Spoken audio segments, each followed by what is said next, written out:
Part 2 of She Said, I Am Too Old for You. Korean billionaire said, You are the only woman I want in my life. 3 weeks later, the board summoned him. Not requested, summoned. The message came at 3:12 a.m. Mandatory attendance, Seoul, in person. Alara watched him read it from across the kitchen table. You have to go, she said quietly. Yes. Are they going to remove you? Not without a fight. She folded her arms. I don't want to be the reason you lose everything. You're not. It looks that way from the outside. He stood and walked toward her. Then we changed the outside. She studied his face. You're calm. I'm prepared. For what? For them to test whether I value power more than I value you. And? He didn't hesitate. They already know the answer. Seoul was colder than he remembered, or maybe it just felt that way. The boardroom's doors closed behind him with deliberate finality. His father sat at the head of the table. Directors lined both sides. We've reviewed the media impact, one director began carefully. Stock dipped 6%. It recovered, June replied evenly. Temporarily. His father leaned back. You attached your name to a scandal involving an older former teacher. She was falsely accused. That is not what the public remembers, another director said. They remember the headline. He met each pair of eyes calmly. Then we'll give them a new one. His father's voice sharpened. You will end this relationship. No. You will distance yourself. No. You are willing to jeopardize a generational legacy for a woman with baggage? He didn't blink. Yes. The room went silent. His father's jaw tightened. You are thinking emotionally. I am thinking long-term. Explain. I am building a life I can stand inside of. One director scoffed quietly. This is infatuation. It's consistency. His father leaned forward. You've known her for how long? 14 years. You haven't been with her for 14 years. No, but I've never forgotten her. And that justifies destabilizing strategic alliances? Yes. His father's expression shifted. You sound naive. I sound decisive. A long silence followed. Then his father said something colder. You think you're the first son to fall in love against expectation? No. Then you understand what happens next. Yes. You lose political access, certain contracts, social positioning. I'll build new ones. With what network? My own. That hit, because that was the real threat. Independence. His father studied him for a long time. You would divide this family. I would evolve it. Back in New York, Alana's phone buzzed again. This time, it wasn't Yura. It was her ex-husband. Unknown number, but she knew the rhythm of his silence. She let it go to voicemail. Then it buzzed again, and again. Finally, she answered. What? His voice was smooth, too smooth. You've been busy. This is not your concern. It becomes my concern when my daughter's face is trending. Her stomach tightened. Mina is not your leverage. She's my child too. You forfeited that right. Legally, no. She closed her eyes briefly. What do you want? I want stability for her. You mean control. I mean reconsidering custody. Ice slid through her veins. You haven't seen her in a year. And now she's living in scandal. She's living with her mother. And a billionaire half her mother's age? Her voice went deadly calm. You don't get to judge my choices. I get to question who's around my daughter. You lost that privilege. He chuckled softly. We'll see what a judge says. The line went dead. Alana stood there staring at her phone. For years, she had rebuilt peace, and suddenly every powerful person connected to June was circling. When June called that evening, she didn't soften her tone. My ex wants custody. Silence on the line. Why? Because Mina's name is in the news. His voice changed. Does he have grounds? He'll try to fabricate them. Has he ever been physically abusive towards Mina? No. Towards you? She hesitated. Yes. Documented? Yes. Then he won't win. You sound confident. I am. You weren't in the courtroom with me the last time. I will be this time. She exhaled slowly. You're in Korea fighting your father. I can fight on 2 continents. That's not healthy. I didn't ask for healthy. She almost smiled despite the stress. You're ridiculous. I'm committed. Silence. Then she asked quietly, Are they trying to push you out? Yes. Her heart tightened. I don't have to prove anything to you. I'm not proving anything. Then why does this feel like war? Because it is. There was silence. Ilana. Yes. If your ex files for custody, I want my legal team involved. That makes it look like you're buying influence. I am buying protection. I don't want Mina thinking problems disappear because someone rich pays for them. They won't disappear. They'll be dismantled. She sat down slowly. This is exactly what I was afraid of. What? That loving you means fighting everyone. His voice softened. Then let me be worth the fight. Silence stretched long and heavy. Why now? She asked quietly. Because my father believes this will collapse under pressure. And I want to show him it won't. She swallowed. You're asking me to trust you with everything. Yes. Another pause. And if my family humiliates me? They won't. You can't promise that. No, he admitted, but I can promise I won't stand silent. That mattered, more than she wanted it to. I need to think, she said finally. Take your time. He hung up and looked at Mina. Do you want to visit Korea? Mina's eyes widened. Like on TV? Yes. Will there be spicy noodles? Alana laughed softly. Yes. Mina thought for a moment. Is June going to be there? Yes. Then okay. Alana exhaled slowly, because she knew something Mina didn't. This wouldn't be a visit, it would be a statement. And once made, there would be no shrinking back. The plane ride felt longer than 13 hours. Mina pressed her face to the window as Seoul's skyline came into view. It's so big, she whispered. Alana's stomach tightened. Big meant visible. Visible meant exposed. June was waiting at a private terminal when they landed. He didn't walk. He closed the distance in 3 strides. For a second, he forgot the cameras, forgot the staff, forgot everything. Are you okay? He asked her softly. Yes. Mina? Mina grinned. This is cooler than Disney. He laughed under his breath. Good. But when he looked back at Alana, his expression changed. Less warmth, more calculation. They're watching, he said quietly. Your father? Yes. And others. She straightened instinctively. Then let them. The house wasn't a house. It was a compound. Gates, security, stone pathways so precise they looked untouched by real life. Mina squeezed her hand. Is this where princes live? Something like that, Alana murmured. The doors opened before they reached them. His father stood at the top of the steps. Impeccable suit, immovable expression. He didn't look at June first. He looked at Alana. Assessing, measuring. Then Mina, lingering a second longer. Alana felt it, but she didn't shrink. Father, June said evenly. You've created noise, his father replied. I've created clarity. His father's gaze shifted back to Alana. You must be Miss Brooks. Alana, she corrected calmly. A flicker in his eyes. Direct, unapologetic. I am aware of your history. I'm sure you are. And you still came. Yes. Why? She didn't look at June. Because I don't hide. Silence.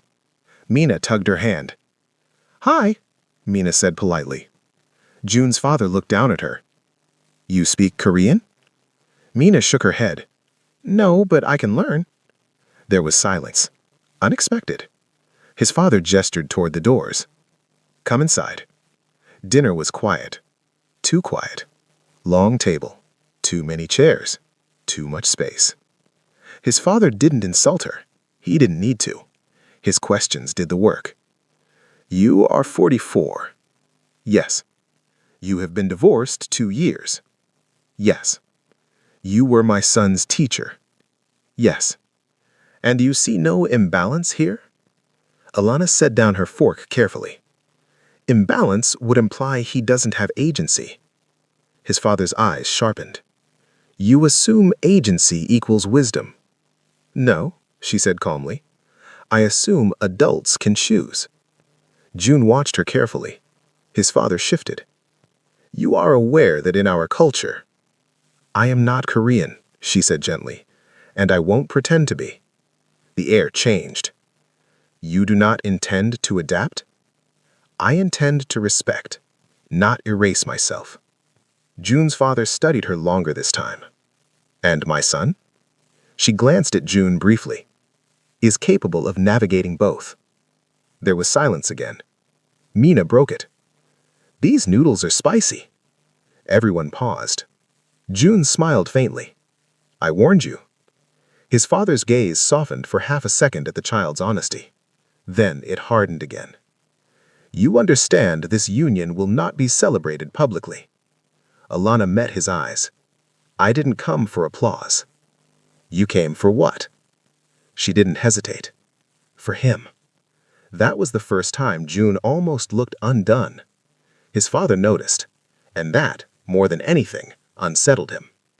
The next morning, headlines in Seoul were ruthless.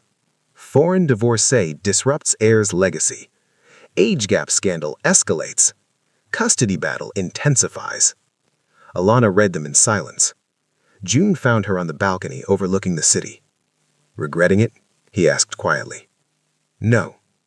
Lying. A little. He stepped beside her. I can shut down some outlets. And prove their point? They're attacking you. They're testing you. He looked at her. They're doing both. She folded her arms. Your father doesn't hate me. No. You hate what I represent. Yes. And what is that? Choice. She exhaled. Your ex filed an additional motion. Her stomach dropped. What now? He's requesting a psychological evaluation for you. She laughed once, sharp. Of course he is. I'll destroy it. Don't. He looked at her sharply. Why? Because I don't want Mina growing up thinking her mother survives because a powerful man crushed everyone.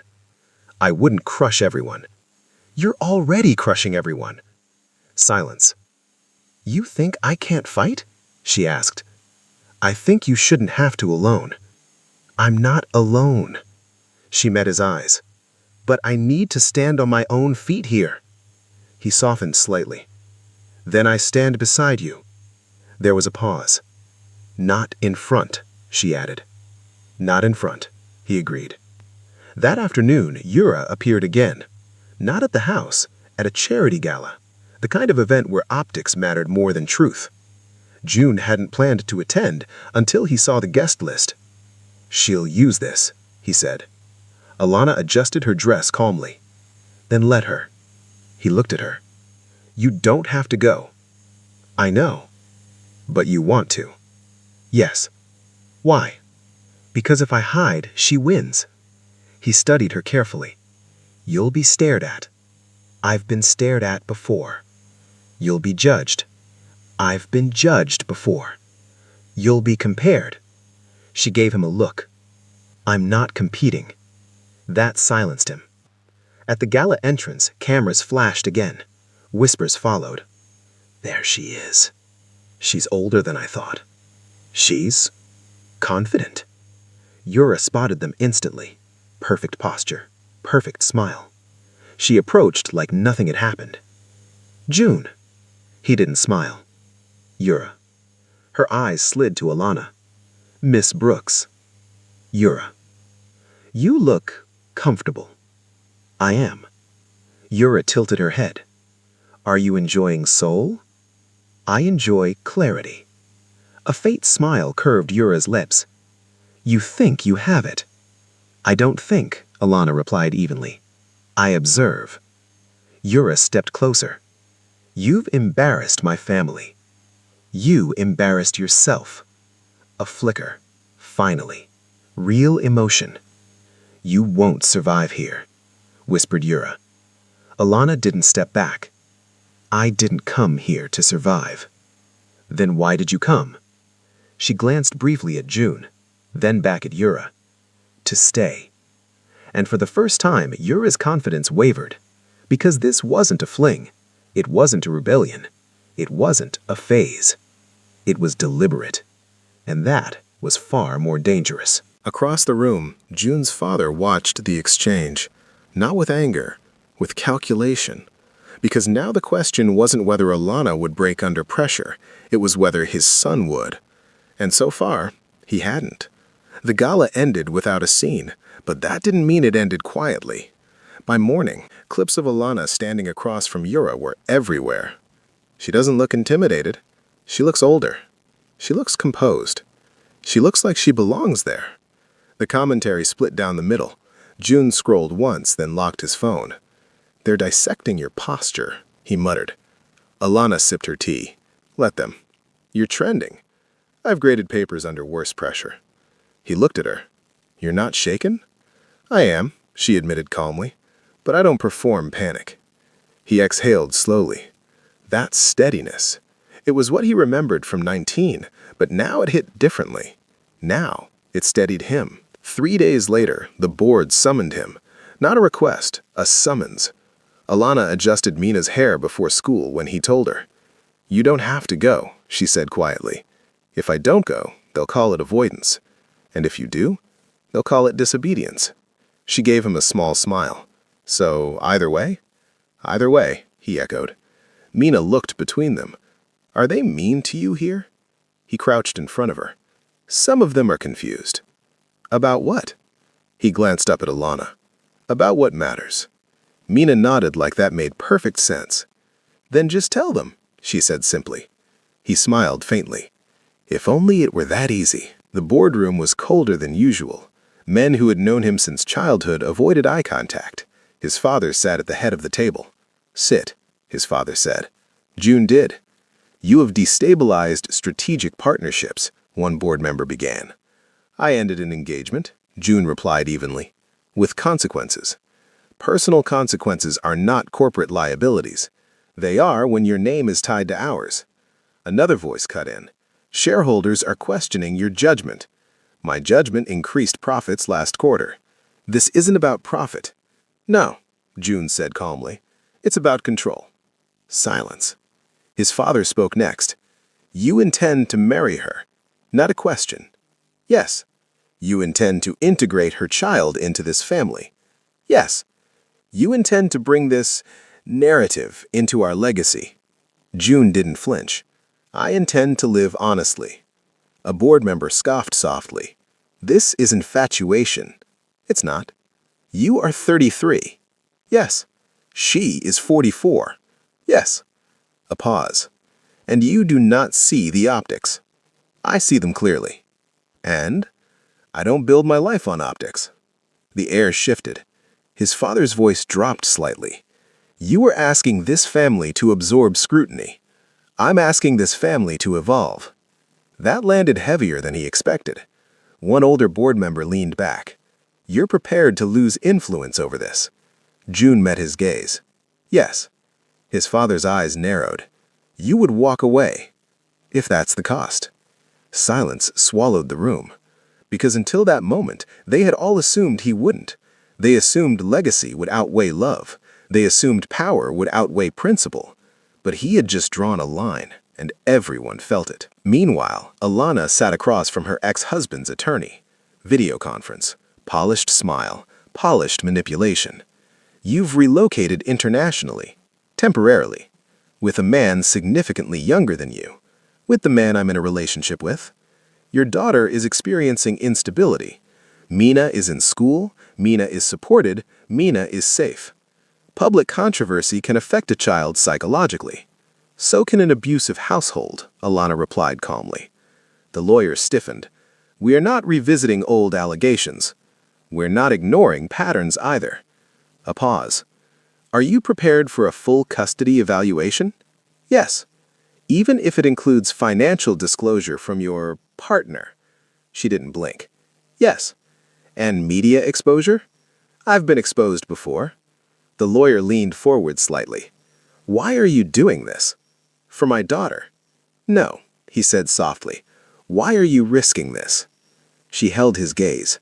Because I won't teach her to shrink. Silence. He ended the call first. That night, June found her sitting on the edge of the guest room bed. Lights off. Just city glow through the window. You look tired, he said quietly. I am, he said beside her. Bored?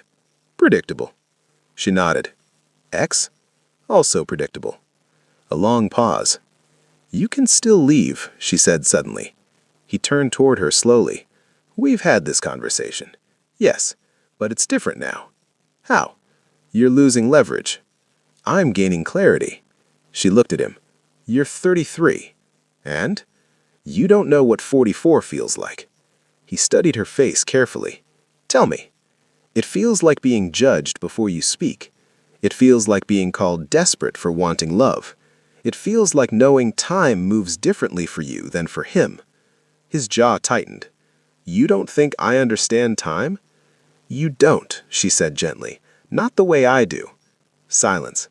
He didn't get defensive, didn't interrupt. He let her finish. I don't want to be the chapter you look back on and call reckless. He leaned forward slightly. You weren't reckless at 19. That was a crush. This isn't. She swallowed. You could have anyone.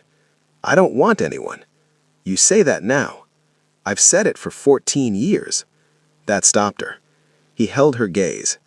I didn't date women my age because I was waiting to turn 33. She exhaled shakily. I dated, I tried, I lived, but nothing felt honest. You're romanticizing. I'm not. He took her hand slowly. Do you think I don't see the age gap? Then why doesn't it scare you? It does. That surprised her. But not enough to walk away. There was a long silence.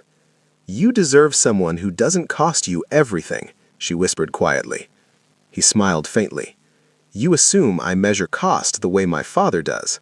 She looked at him. And you don't? No. He leaned closer, voice low. I measure regret. That hit, and she felt it. Because at 44, regret was heavier than judgment. He brushed his thumb lightly over her knuckles. I would regret losing you. Silence wrapped around them. Then she whispered, barely audible. I'm afraid. He didn't say, don't be. He didn't say, it'll be fine. He said, so am I. And for the first time since Soul, they were just two people again. Not headlines, not strategy, not legacy. Just two people choosing each other anyway. Outside that room, though, pressure was building. Yura hadn't disappeared. She had gone quiet. And quiet was far more dangerous. Because humiliation had turned into strategy. And this time, she wasn't coming alone. Yura didn't come to the house. She didn't call. She didn't post. She did something worse. She aligned. 2 weeks after the board meeting, June's father requested a private dinner. No board members, no media, just family. Alana knew what that meant. This isn't reconciliation, she said quietly while fastening Mina's bracelet. No, June agreed. It's positioning. Am I walking into a trap? He met her eyes. Yes. She nodded once. Okay. Mina looked between them again. Are we dressing fancy or scary fancy? June almost smiled. Scary fancy. The private dining room overlooked the Han River, floor-to-ceiling glass. No warmth. His father stood when they entered. That alone was deliberate. Respect, but measured. You came, his father said. Yes, Alana replied calmly. Mina bowed slightly, copying something she'd practiced. His father noticed. You've been studying. A little, Mina said proudly. A flicker of something unreadable crossed his face. They sat. The first course arrived untouched. His father didn't waste time. Yura's family has filed a defamation complaint. June didn't react. For what? Alana asked evenly. For reputational damage. She kidnapped my daughter. They are arguing coercion. Alana's spine straightened. She lured a child under false pretenses. They will say the child was confused. She wasn't. His father's gaze sharpened. You underestimate how narrative functions here. No, Alana replied softly. I understand it very well. A pause. The complaint is strategic, his father continued. It pressures shareholders to demand separation. From me? June asked. Yes. And if I refuse? They reduce your voting authority. There was silence. Mina's fork paused midair. June's voice stayed level. You would allow that? I would allow consequences. Alana inhaled slowly. What do you want? She asked.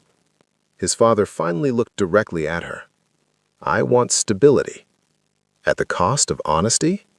At the cost of volatility. You mean me?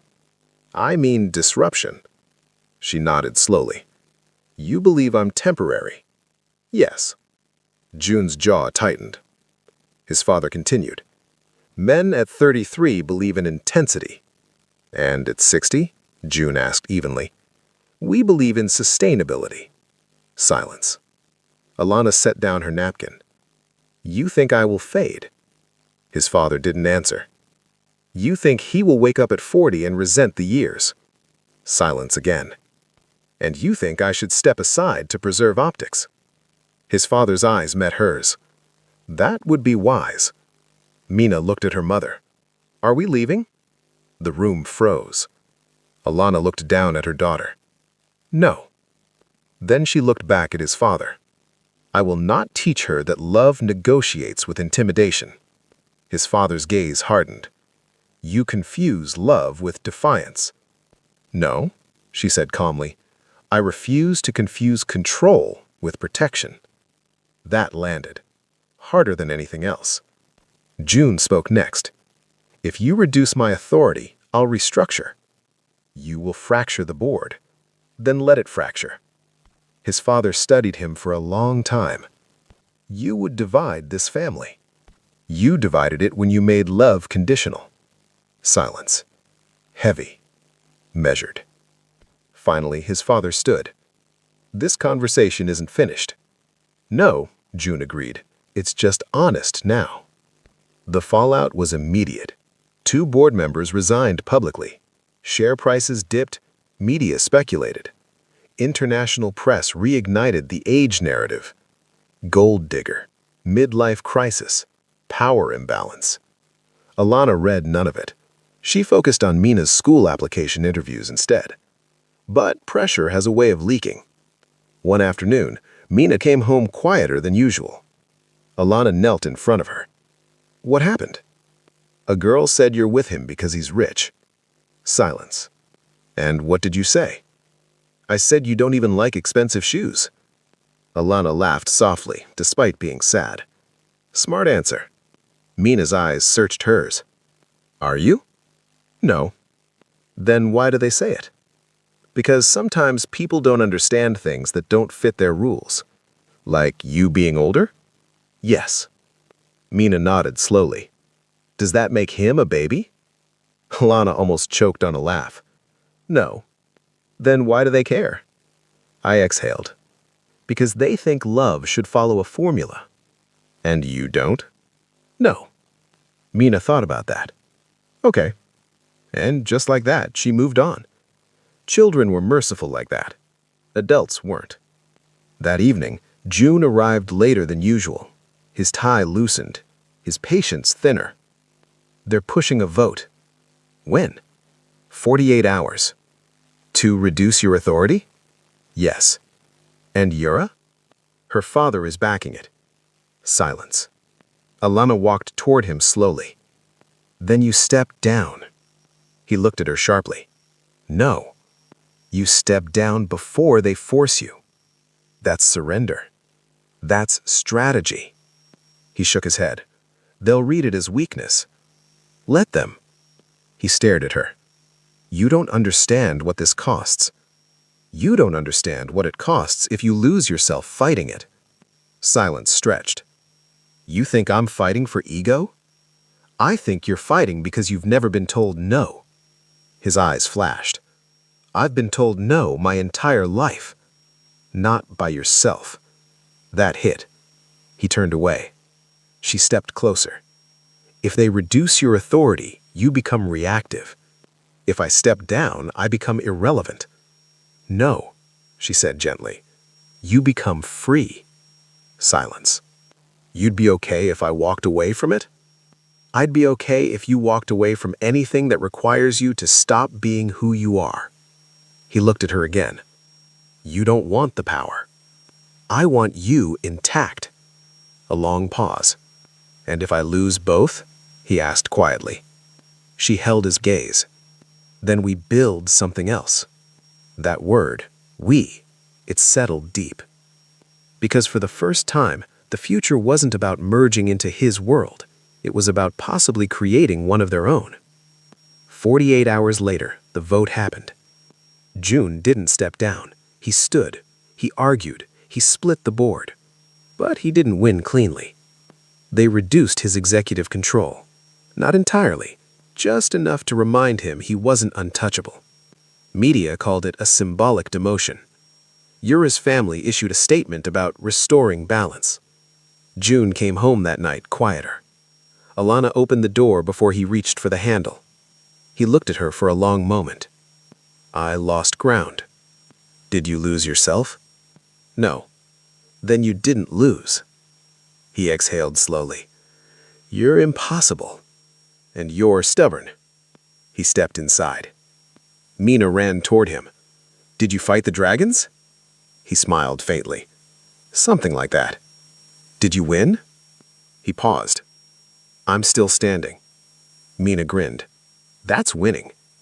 He looked at Alana over her head. And something shifted. Because maybe power didn't look like a boardroom. Maybe it looked like this. But outside, Yura wasn't done. Because humiliation had turned into obsession. And obsession doesn't retreat quietly. The next court date wasn't dramatic. It was quiet, which somehow made it heavier. Alana sat straight-backed beside her attorney, fingers laced calmly in her lap. June sat one row behind her this time, not in front, not shielding, beside, just like she asked. Her ex-husband, Marcus, looked tired. Not remorseful, just tired. The judge flipped through pages.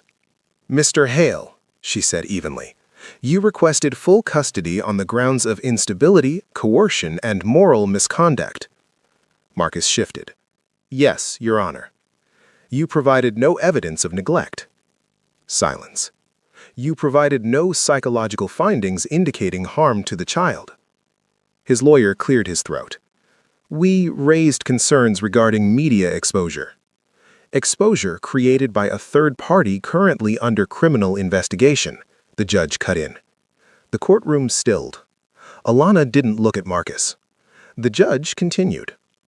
The child has demonstrated stability in school records, no behavioral decline, no academic disruption.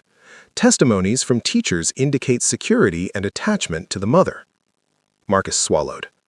You filed 3 motions in 8 months. Yes. All dismissed. There was a pause. This court finds your petition retaliatory. The word echoed, retaliatory. You will receive standard visitation as previously ordered. Further frivolous filings will incur penalties. Marcus's jaw tightened. He looked at Alana then, not with rage, with something uglier. Resentment that she had survived him. She met his eyes calmly, not triumphant, just finished. When they stepped outside, reporters tried to crowd them. June stepped slightly closer, not in front, beside. What does this ruling mean for you? Someone shouted. Alana answered herself. It means my daughter stays where she's safe. No more, no less. The Yura consequences didn't come all at once. They came layered. The criminal case moved forward. The kidnapping charge held. Digital forensics confirmed manipulated posts. Private messages surfaced. Voice recordings. Calculated intent. At the preliminary hearing, Yura stood composed, but her father didn't. His influence had limits, especially once the narrative shifted from scandal to crime. In court, the prosecutor didn't dramatize, she presented facts. She arranged a meeting under false pretenses. She transported a minor without consent. She initiated defamatory publications. No hysteria, just evidence. Yura's lawyer argued emotional distress, humiliation, provocation. The judge wasn't impressed. Alana attended one hearing, only one. Yura saw her across the room. Their eyes locked. There was no smugness in Alana's gaze, just quiet finality. Afterward, outside the courthouse, Yura approached her. Security hesitated. June stiffened, but Alana didn't move. Yura's voice was low. "You ruined everything." Alana tilted her head slightly. "No, you did. You think you've won? I didn't come here to win." "Then what did you come for?" Alana held her gaze. "To stop running." Yura's composure cracked just slightly. "He'll resent you." "Maybe." "You're older." "Yes." "You'll age faster." "We all do." Yura's jaw tightened. "You think this is noble?" "No," Alana said softly. "It's honest." And that was the difference. Weeks later, the verdict came down. Guilty on unlawful restraint and defamation. Suspended sentence, heavy fines, mandated counseling, and formal public retraction. It wasn't cinematic, it was administrative, which felt more permanent. The public apology was brief. "I acted out of emotional distress and regret the harm caused." No eye contact, no real remorse, but the record stood, and influence couldn't erase it. The board tension didn't disappear overnight, but something shifted. June stopped fighting for control. He started building something adjacent, a separate investment branch, smaller, more agile, less tradition-bound. Investors followed. Not all, but enough. At one dinner months later, his father requested another private meeting. This time, there was no edge in the invitation, just gravity. They sat in his father's study. No long table, just 3 chairs. His father looked older, not weaker, just reflective. "He misjudged permanence," he said finally. Silence. June didn't rush to answer. "I assumed intensity would fade." Alana remained still. "It hasn't," his father admitted. "No," June said calmly. His father looked at Alana. "You have not leveraged his name." "No." "You have not pursued position." "No." "You have not asked for integration." "I didn't need to." A long pause. "You understand the scrutiny will remain." "Yes." "You understand society will not fully approve." "Yes." "You understand time will change you first." Silence. "Yes," she said. His father nodded slowly. "And you remain?" "Yes." He studied her for a long moment. Then he looked at his son. "You are no longer reacting." "No." "You are choosing." "Yes." Another long pause. His father exhaled. "Then I will not oppose it." The words were simple, but heavy. June blinked once, not shocked, just absorbing. His father stood. "I will not celebrate loudly. I don't expect you to. But I will not obstruct." That was his version of acceptance. Measured, controlled, real. When they left the study, Alana didn't speak immediately. Outside, the night air felt lighter. "That's as close to a blessing as you'll get," June said quietly. "I don't need applause," she replied softly. He smiled faintly. "I know." The final shift didn't happen in a courtroom or a boardroom. It happened in a small living room in Seoul. Mina was sprawled on the floor, drawing. June sat beside her, helping with Korean homework. "You're saying it wrong," Mina said confidently. "I'm not." "You are." Alana watched them from the kitchen doorway. He wasn't performing. He wasn't proving anything. He was just there. Mina looked up suddenly. "Mom?" "Yes?" "Are we staying?" Alana glanced at June, then back at her daughter. "Yes." "For how long?" She walked over slowly and sat beside her. "For as long as it feels right." Mina nodded. satisfied. She went back to drawing. June looked at Alana quietly. "No conditions?" he asked. "No ultimatums," she replied. He studied her face. "You don't regret it?" She smiled softly. "I regret waiting 14 years to stop being afraid." He reached for her hand.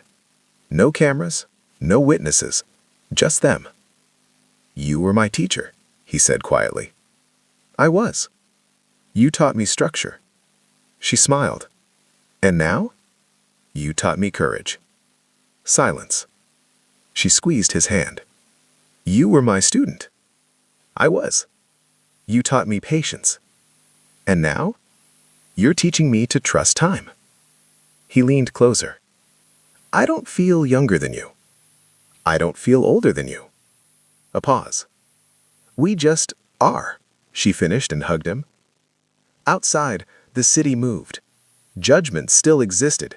Whispers still lingered. Age didn't disappear. Culture didn't dissolve. But neither did they. And that was the point. Love hadn't erased the barrier. They had walked through it. Not recklessly, not rebelliously, deliberately. And this time, no one was running. And maybe that's the real lesson here. Love isn't always convenient.